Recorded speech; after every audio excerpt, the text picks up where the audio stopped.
Да, се враќаме во студиото. Како што најавивме, го вклучуваме Виктор Канзуров, новинар го вклучуваме него од Софија, од Бугарија, моментално е таму. Канзуров, прво чисто да видиме дали се гледаме, дали се слушаме. Ние вас ве гледаме и да видиме каква е врската, дали се слушаме. Добар ден или добро утро, тука веќе мина пладне. Јас ве слушам, но потивко, се надевам дека ако вие ме слушате, се надевам дека ќе биде окей разговорот. Да, сакате да кажете таму минало пладне дека Бугарија нешто понапред од Македонија, во се сакате да кажете, да имплицирате или? Еден час понапред е со времето, со некои други работи малку повеќе.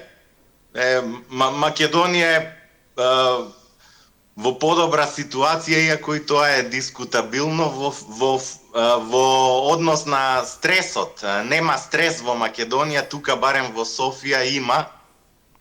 И тоа е поспокоен животот во Македонија. Ама тоа значи дека тука луѓето се попродуктивни на работа, повеќе се мачат, помалку има такви кои се на државна работа во државна администрација, нели, ниша и врата, земи плата. И тоа долгорочно можеби пак е бугарска предност, сега предноста на Македонија очигледна е во фудбалот. Вечерва е денот за големото решение, нели, за фудбалската репрезентација на Македонија, додека Бугарија вечерва ќе се обиде да ги освои првите бодови во овој квалификационен циклус во мечот дома со Грузија. Па да, добро, барем за нешто имаме што да се радуваме ако немаме на тој евроинтеграцијски план, ајде да речеме. Канзуров, да. Јас се вие често вака, мислам често, неколку пати разговаравме низ овие емисии, некогаш во живо, некогаш вака, за жал, онлайн би било подобро да сте тука, еве, кога ќе дојдете во Скопје, ќе организираме да дојдете и во живо, мислам дека е подобра конверзацијата. Разговараме, анализираме, некогаш се караме помалце, но сепак сето ова е една добра конструктивна дебата, бидејќи знаете како да имаме тука во Македонија, барем не знам како е во Бугарија, како една дебата на глуви или еднонасочна дебата каде што ние тука си разговараме самите меѓу себе колку сме ние добри, колку се другите лоши и така натаму и си тече, си врви времето, некако не ги слушаме аргументите на другата страна. Гледаме дека со Бугарија сме некако заглавени во процесот. Јас барем не гледам дека постои некаква назнака дека работите ќе се одблокираат. Па еве да ве прашам, што се случува во Бугарија на тој план? Во Бугарија се случуваат меѓупартиски престрелки меѓу власта и опозицијата, но оваа тема за односите меѓу двете држави не суштествува во јавниот живот многу ретко и мислам дека тоа е добро, бидејќи овде во Бугарија владее тоа клише дека се што се случува лошо во односите меѓу Република Северна Македонија и Бугарија, дека е продукт на некакво српско влијание и дека фактички Белград и преку Белград и Москва го сопираат евроинтегративниот процес на Македонија, преговорите и дека тоа е како, не знам, како во некој пијалок на луѓето, некој србин да им става нешто и тоа така е прифатено, значи владе една тотална неподготвеност да се прифати другата страна таква каква што е. А за тоа помага тој антибугарски сентимент кој владее во Македонија, значи никој од поинтелигентните па и од поглупавите бугари не е наивен да не свати дека штом ДПМН на Мицкоски добива најмногу гласови, во опозицијата зема замав така наречената левица, значи две шовинистички антибугарски партии, во кои во кој не само што има голема омраза кон бугарскиот народ и кон бугарската држава, туку влада едно идентификување со тие историски фалсификати од времето на југокомунизмот, дека револуционерите од историското ВМРО од отоманскиот период и преродбениците од 19-тиот век дека се чувствувале по народност македонци, а не бугари какви што биле. И штом тие партии добиваат најмногу гласови и најмногу и на таа основа, затоа што темата за односите со Бугарија беше присутна и во последната кампања за локалните избори во Македонија, и тука го имаме и така наречениот СДСМ, кој до пред 1,5 година беше на власт, сега е во опозиција, кој им служи на владеачките структури како спотер партија. Знаете, како деца, ако сте играле джамли, она джамлијата што ви е цела, не можете да ја погодите или премногу сте далеку со својата джамлија, треба да удрите некоја джамлија до неа за да се погоди, така што таа партија служи како спотер и е само поумерено антибугарска. Значи поумерено од ДПМН и од левица, со тоа што и таа загатна за некакви црвени линии кон Бугарија. Тие црвени линии од парламентот во Скопје од пред неколку години знаеме какви се. Тотална идентификација со историските фалсификати од времето на Југославија. И така работите не можат да тргнат напред. Јас колку што можам да следам од емисиите во Македонија, веќе и оваа тема не е толку присутна како порано. Просто мислам дека општеството се помири, дека нема да има напредок во блиска иднина. Да, не е присутна, дури има тези дека она што СДСМ го направи пред локалните избори во поглед на таа фамозна резолуција за која ве зборувавме и со претходниот соговорник, дека било направено дали е во согласност со ВМРО ДПМН, но секако дека им одеше во корист, чисто да ја извадат темата пред избори, да добијат уште некој поен плюс, но секако не е актуелна како што беше пред 2 години, да речеме. Јас со вас нема да навлегувам сега во историски дебати, иако не се согласувам со дел од она што вие го зборувате, бидејќи не сакам сега да оди емисијата во тој правец. Ќе зборуваме за она што е очигледно, што е видливо, а тоа е дека ставот на Мицковски и на ВМРО ДПМН е дека тие барат одредени гаранции од Европската унија или од Бугарија во поглед на македонскиот идентитет. Имено дека Бугарија нема понатамо да има никакви идентитетски барања во однос на македонците, кога се зборува за евроинтеграцијскиот пат. Од друга страна, од бугарски представници, не слушаме директно одговор на тоа, но тие велат, видите, преговарачката рамка е таква, договорот е таков, протоколот е таков и дека има уште многу прашања кои треба да се отворат, со што на некој начин имплицираат дека сепак за идентитетот ќе се зборува. Се согласувате ли вие со оваа констатација, например? Јас за жал многу слабо слушам, се надевам дека барем вие ме слушате. Мислам дека го слушнав прашањето. Ние одлично ве слушаме, да. Одлично ве слушаме. Да, добро. Ако случајно во Македонија се повтори да има режим како тој на Груевски, зборувам за последните години на Груевски, или да речеме некаде од периодот 2008-2009, кога ја зацврсти власта, а последните неколку години од неговото владење, дури европските институции го нарекоа тоа хибриден режим или заробена држава.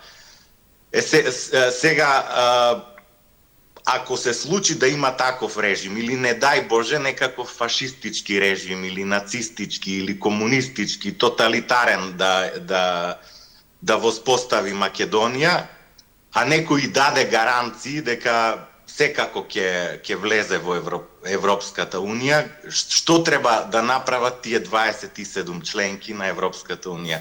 Да прифатат таква држава. Значи, такви гаранции не можат да се даваат, не се давале на ниту една држава кандидатка за членство во Европската Унија и во иднина на ниту една аспирантка нема да се дадат. Значи, дури надвор од етнонационалните теми, надвор од темите поврзани со толкувањата на историјата, надвор од темите поврзани со уставната поставеност на една држава, дали има граѓански устав или устав во чија преамбула се споменуваат етнички заедници, такви гаранции не можат да се дадат. И секоја држава кога се зачленувала во Европската Унија поминувала низ болни промени.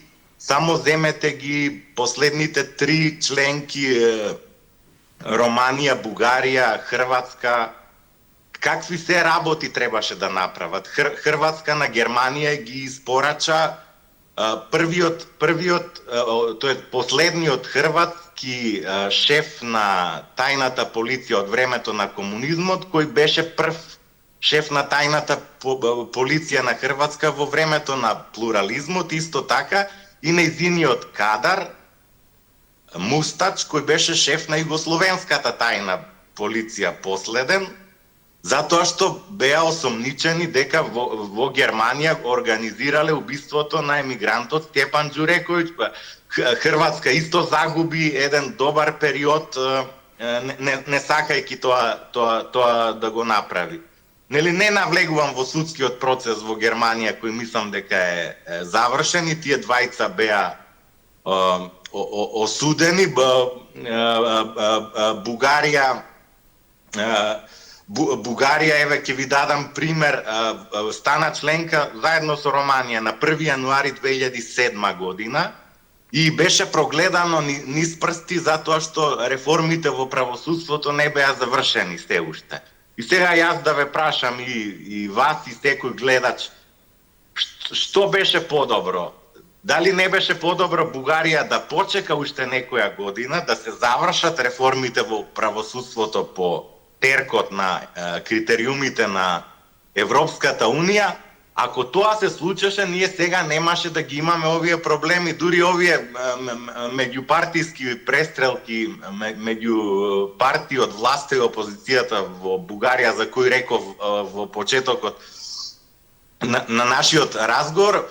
Кога ќе погледнете во суштината и содржината на тие полемики, се сведува околу поставеноста на обвинителството, на главниот обвинител, прокуророт, тука што го викаат неговата зависност од политички структури, која потоа се рефлектира во разни други зависности во целото општество. И состојбата со правосудството во Бугарија не е во ред и ден денес. И мислам, не само што не е во ред, туку би рекол дека тоа е како рак кој одвнатре го разјадува бугарското општество. И мислам дека можеби и други луѓе така мислат, не само јас, дека можеби лоша услуга Европската Унија и направи на Бугарија, што во тој сегмент и прогледа низ прсти. Потоа го имате оној граничниот, за мене смешен спор меѓу Словенија и Хрватска за неколку таму, сега фигуративно кажувам, неколку квадратни метри на Јадранското море, каде што исто требаше медиатори да се замешуваат. Словенија, иако беше членка на Југословенската федерација и нејзина наследничка, а Југославија со Италија, мислам, 75-та година Осимските спогодби ги подпиша. Повторно требаше да подпишува со Италија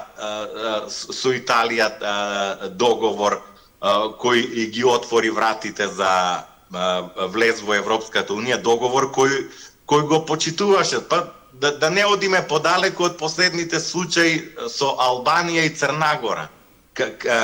Мислам дека проблемот, знаете, во Македонија е што истражувачкото новинарство, не само во Македонија, секаде е скапа работа и очигледно редакциите и новинските куќи, телевизиските куќи скапо име да се инвестира во истражувачко новинарство, но некаков убав прилог не достига за тоа низ што се помина Албанија и Црна Гора само последните години од борба со градежната мафија во Албанија. Тоа не секој политичар би ризикувал да го прави. Реформи во Црна Гора која специфичен етнички состав има, каде што оној дел од населението кој не е мал, кој е со српски идентитет, повеќе влече на проруската опција, па дури би рекол и прокинеската во денешно време. И видете, тие држави кои во одреден период заостануваа зад Македонија. Црна Гора е 15 години подоцна од Македонија стана независна држава во 2006 година. Албанија, знаете дека последна од источноевропските земји воведе плурализам, дури 91-та година имаше најтежок комунизам. Некаде средината на 90-тите, дури втората половина на 90-тите години имаше една приказка која е многу блиска до вистината, дека владата во Тирана ги контролира само 100 метри околу незината зграда, дека владее хаос. Да, Канзуров... Оружјето, знаете што се случи со касарните во Албанија, кога Канзуров, не знам дали ме слушате. Целото оружје беше земено. Канзуров, не знам дали ме слушате, но за жал... Видете сега каде се тие држави, а каде е Македонија со овој антибугаризам, каде што еве и вие сте принуден да речете дека не се согласувате со моите погледи врз историјата, ама тие не се мои погледи, тие се погледи на целиот свет. Канзуров, знам дека не ме слушате, затоа не можам да ве прекинам за жал поради врската, но за жал емисијата немаме веќе време заврши, ќе ви се јавам после емисија, ќе ви кажам. Ви благодарам за ова вклучување, а почитувани, ова е крај и на Студио 10. Ви благодариме на вниманието и довербата. Останете со програмата на Телевизија 24.